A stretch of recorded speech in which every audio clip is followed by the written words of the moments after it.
call evil. I know sometimes this area is difficult for us as pastor's wife because we want to carry everybody along. It's difficult for us to take our stand. But people of God, hear me. If you do not take a stand for righteousness, you will sow a seed in the church and it will be an evil seed.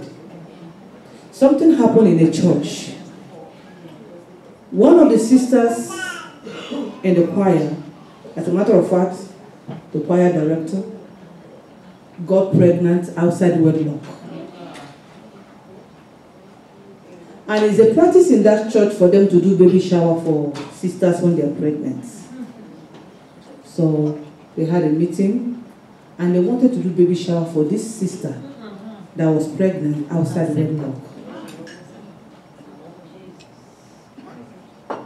And the pastor's wife sat down and found out that they were going to vote that and everybody is going to say we're going to have that, baby shower.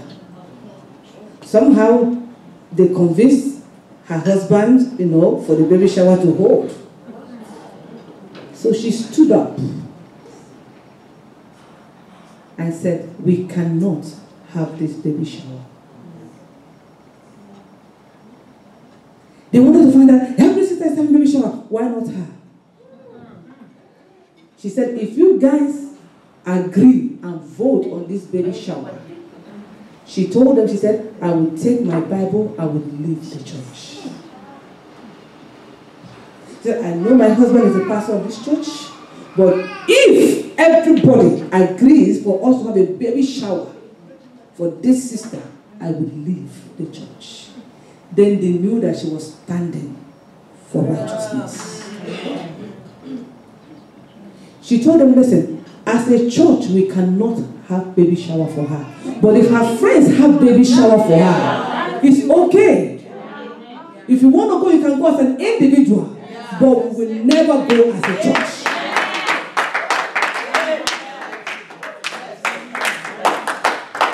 I need to abhor evil, to stand against evil.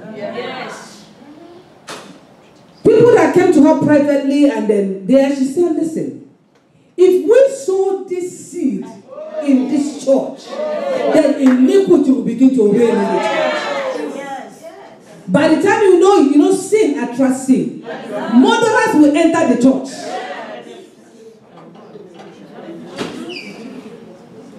If you want to overcome as a pastor's wife, you must stand for righteousness. You must refuse to compromise when it has to do with the things of the Lord. Even if they get your husband, you can stand your ground and save your husband and save your household. Because sometimes, pastors, this soft mind, hey, I don't want to lose this. Especially when that particular group are the more people in the church. Sometimes you can have a church and a certain country will be more. Maybe you are a Cameroonian and you start a church and there are more Nigerians in your church. Or there are more Ghanaians. Or they are not Liberians. Now, something happened among them. If you lose that group, you've lost at least 80% of your members. But you know what? It's better to lose members than to lose fellowship with God. Because the God that called you will keep you and will bring members who will stay and who will agree to your vision.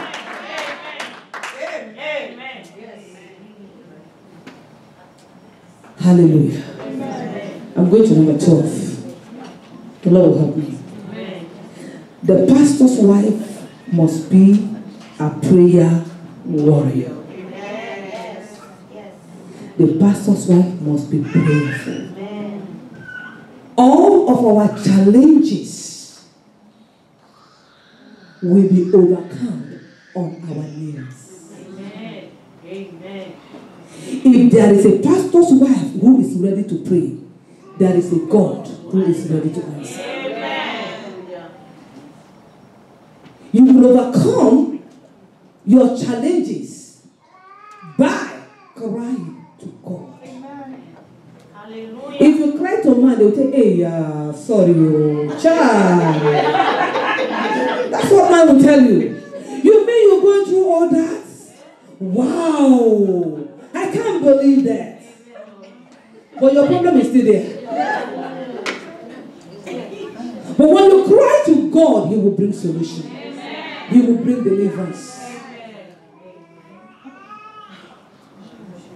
The pastor's wife should not take criticism personally.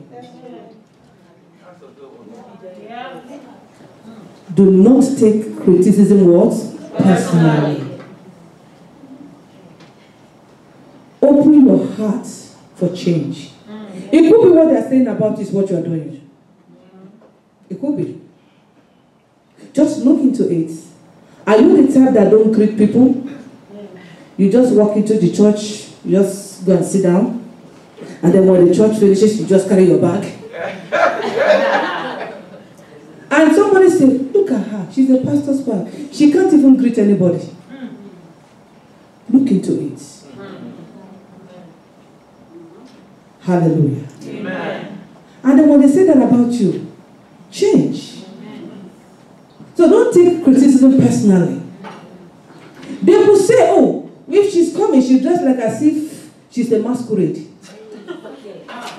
Look into it. Maybe your makeups are too much. Or the skirt you wear is right here. There's a pastor's wife, I heard her story. This woman, she eventually killed her husband though. When I say kill her husband, the man died with everything going on. The woman will not come to church until when the whole congregation is seated. And she will wear that mini skirt with a high heel shoe. Then from the back, she will be coin.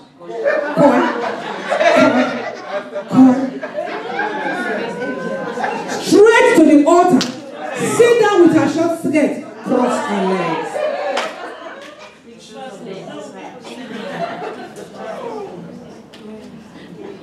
Have you not heard about the pastor's wife when the husband will be preaching, the woman will say, "Na lie in the talk." Na me be the wife, na me know her.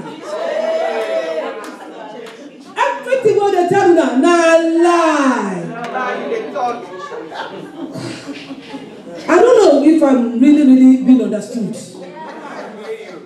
So if, God forbid, that is your kind of personality, and somebody is saying something about it, change. Hallelujah. God must have brought that person into that church to bring a change in your life. And I know that we don't have such pastors who are here today. I said we don't have such persons here today. Hallelujah. So don't take criticism personally. Now, as a pastor's wife, please, this is highly important. There are times that you need to use the weapon of silence.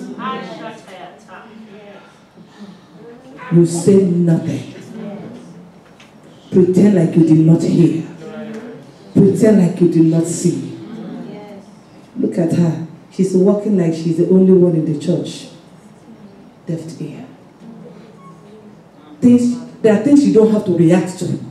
There are things you don't have to ask. But you need God to help you to know when to use the weapon of silence. Because if you do not know how to use the weapon of silence, you will mess some things up. And the next one is, that is this part B of this, the ability to know the time to speak. Ask the Lord to help you to know when to say something and when not to say it. And even how to say it. You know, two of us can say the same thing now, but it will, people who are hearing us will perceive it in different dimensions. Let me give you an example. Mama said, "Come here." I just asked her to come here, right? Mommy, please, can you come? I said the same thing, but the tune. Hallelujah.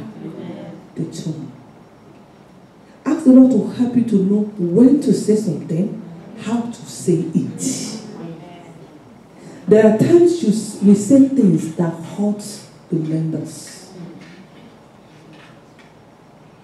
Our calling is not to hurt them. Our calling is not to kill them. Our calling is for healing. Is to save them. We are supposed to pull them to the Lord Jesus Christ and present them to Him. Say, these are the souls I want for you. But if we say things that hurt them, the Lord will not be happy. Hallelujah. So know when to say things and when not to say it.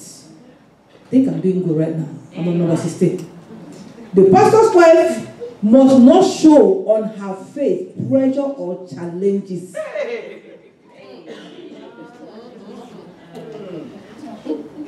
Don't let your face read things that is going on. Don't let people look at your face and know that you have a misunderstanding with your husband last night. Don't let people see your face and know that there's something wrong with you. Hallelujah. But I'm talking about how to overcome challenges. You came to church and everybody is shouting, praise the Lord. Mommy, what is going on? I'm fine. Are you alright, mommy? Yes. Hallelujah. Do not carry the challenge on your face. Walk around as if nothing is going on. But when you go into your closet, you go on your knees and you begin to talk to your father. But outside, pretend like all is well. And all will be well. In the name of Jesus. I say all will be well in the name of Jesus. Now number 17. Be a part of an organization like this one. Iron sharpens iron. People of God, can you feel the power of God since yesterday? Look at the powerful prayers on our children. I am not saying you are not a prayer warrior, but you know you might not be in that kind of fire when you are alone. I'm being honest. There's something that is called a corporate anointing. Oh, I wish God would open our eyes to see things that have happened since yesterday. It is expedient that you will be in an organization like this. Where you will come and you will receive strength. Where you will come, you will receive encouragement. You will meet older pastors' wives who will share their experiences with you. We've had testimonies from Mommy Mercy, a couple of them. And if you ask one or two people to come and give their testimony, you will see what they have gone through as pastors' wives. But the Lord had kept them. Hallelujah. So, you need to be in an organization like this to help you to overcome. Number 18. Do not retaliate in your attitude. Some of us are good at, because this sister did that, if they are the secretary of the women, you will remove them. Except the Lord asks you to. But don't remove them because they offend you. I don't know if I'm making sense. Don't say, even after I have made you the treasurer of the women, now you have to do this. Okay, I'm going to show you that my husband is the pastor of this church. And then the next women meeting, you are saying, I am led by the Lord to change Sister Rita. Which Lord? Which Lord? Mm-hmm. Which Lord is From today, Sister Mary will be the treasurer, which the Lord asks you. You are just retaliating. With that, you will not overcome as a pastor's wife. Because you know what? Sister Mary might do the worst. Because that was not God's direction. God will help us in Jesus' name. Amen. The Lord will help us in Jesus' name. Amen. Now, number 19. Create a time of constant fellowship with the Lord. I cannot overemphasize that. A pastor's wife must have her own personal time with the Lord. Apart from the time that your family have, thank God for our family altars. Thank God for our family devotion. Thank God that we pray with our husband. But what is your own time with the Lord? Your own personal time. The time that is you, I call it a father-daughter time. That's what I call it. Father-daughter time. What is that time that just you and Jesus alone? You must have that time. And the Lord knows that, okay, it might be on a Monday, it might be on a Friday, it might be on a Sunday, but it's your own time with the Lord. And Jesus knows at that particular time, He's there waiting for you. Say, okay, this is my time with my daughter. Most of the revelations I received them in my father-daughter time. By the grace of God, I have my father-daughter time. I don't let anything or anybody come in between that time. If I'm scheduling anything, doctor's appointment, whatever appointment, is after my father-daughter time. And at that time, the Lord, if you watch very sometimes I send out worship, so some people on my contact, or sometimes I send it on our forum. It is during my father-daughter time, and the Lord say, take that worship. And you see, I'll press something on my phone. To the glory of God, people that have received that worship time have always gotten back with me. Somebody from Nigeria called me and said, Mommy, please send me that kind of thing every day. Another person, my cousin said, Auntie, whenever I want to go into prayer, I will just play that your worship song. People of God, let's have our father-daughter time. God will help us in Jesus' name. Bridge every gap between you and your husband. There's a demonstration my husband gave in church one day, and it made a lot of sense to us. You know how you are together with your husband like this? If you allow people to come between the two of you, by the time they leave, the gap will be there. But as a pastor's wife, no matter what they tell you your husband have done or what he has or what he will do, don't let that create a gap between you and your husband. Amen. 2, one person will chase how many? 1,000. And how many will you chase? 10,000. So 9,000 is left if you allow the gap. Members have a way of creating gap between the pastor and the pastor's wife. They will always tell the pastor, Mommy did this, Mommy did that. And depending on the temperament of your husband, some husbands don't know how to handle it very well. They will come back, they will say, why did you say that to that sister? And by the time you say, did you hear from me? What do you want me to hear from you? Don't you know you are the pastor's wife? People of God, please. Some pastors' wives this thing has caused problem between them and their husband, and that person who caused the problem is there laughing. But no matter what they say, if they see you both of you that you guys are still together, they begin to wonder. They will say, hey, our arrow did not work. Every arrow fired into your family, they will all backfire in the name of Jesus. Because their target is to separate the two of you. Yes. But you are the one that will stand and say, not my home. Amen. And not my husband. Amen.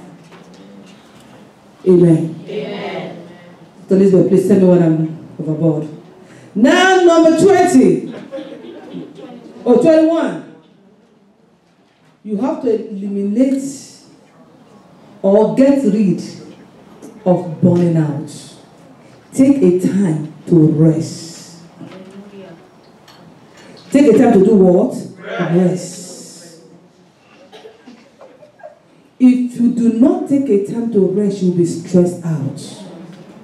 Some of us are mothers, or all of us are mothers. We are wives. We are worker. We are pastor's wife. We are choir leader in the church. We are usher. We are students. Everything is on you. You need to take a time to rest. Hallelujah. Hallelujah. Hallelujah. Now I'm going to watch this one. I will not explain them. Make up with your husband before you go to bed. Yes. If there's any problem. Yes. Don't give the enemy a foothold. Number 23, I know Dr. Elizabeth talks more of this. Do not use sex as a weapon. That's right. Do not use sex as a weapon. If you don't apologize to me, no show tonight. I need that my back. No, that is not our character as pastor's wife. Be patient. Be patient. Ask the Lord for grace to be patient. And the last one, endure affliction. Endure what? Affliction. People of God, you will see that in James chapter 1 verse 12. If we do this by the grace of God, you will find out that the challenges you are having in your church, in your marriage, you will overcome them. And lastly, always be ready to apologize. Especially to your husband, like when Mercy said, to your children, and even to church members. Don't be shy or feel too big to say, I am sorry. Hallelujah. If you humble yourself, the Lord will lift you up. I said the Lord will lift you up. Amen. Having learned how we can overcome challenges, I'm just going to pray shortly. I have so many prayer points, but I won't go there because my time is up. I just want us to pray with the book of Isaiah that we read. The Lord said, I will help you. So, one prayer point I want us to pray. Say, Lord, help me. Amen. That word alone has covered all the prayer points that I have. Because I have prayer points, up to 10 or 15 of them. But right now, we're going to stand up and say, Lord, help me.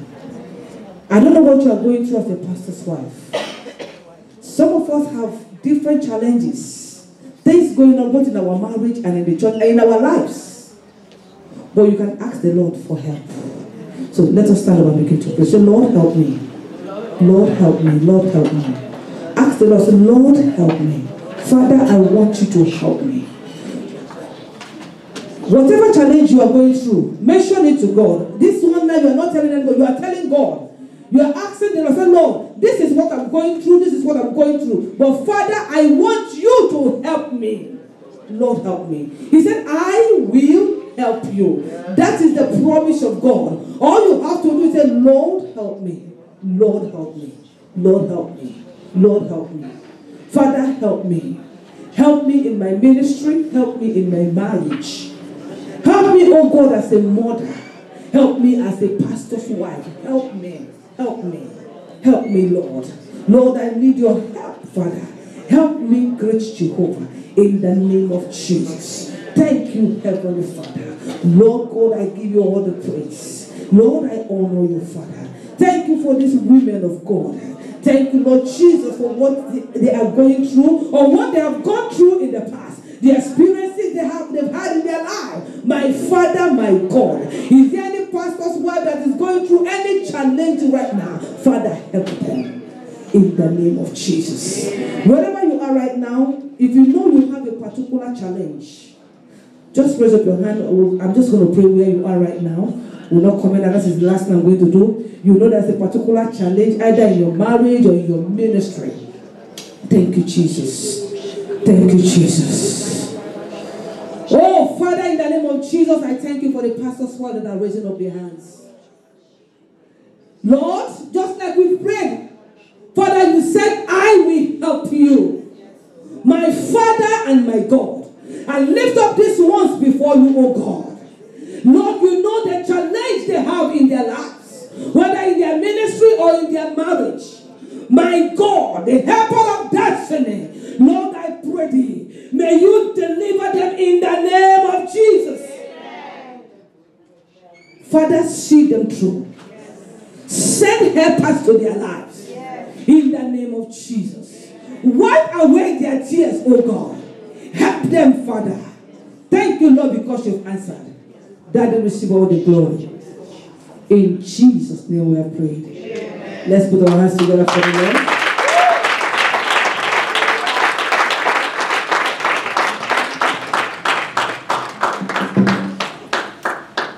Hallelujah. Put on your hands together. Praise the Lord. Praise the Lord. Make sure you get the CD later on and use that to pray. So we thank you so much, Pastor Margaret, for